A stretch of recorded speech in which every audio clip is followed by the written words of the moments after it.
செல்வத்தை குறைக்கும் விஷயங்கள் என்னென்னு தெரியுமா? சோம்பல் தான் செல்வத்தின் முதல் எதிரி.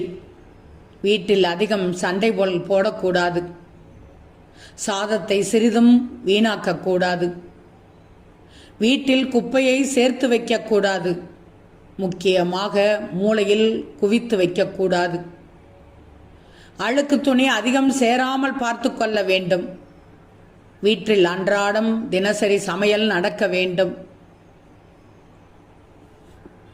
வீட்டில் வறுமை வர காரணம் என்ன தெரியுமா? அழுக்கு துணிகளை உடுத்துவது, ஒட்டடைகள் அதிகம் சேர வைப்பது, வெள்ளிக்கிழமை பழைய சாதத்தை சாயங்காலம் நேரம் வெளியில் கொட்டுவது, அரிசி பருப்பு உப்பு இவைகளை சுத்தமாக காலி செய்வது கூடவே கூடாது. வாழும் வாழ்க்கையில் வாழும் வீட்டில் அரிசி நிரம்பி இருக்க வேண்டும், பருப்பு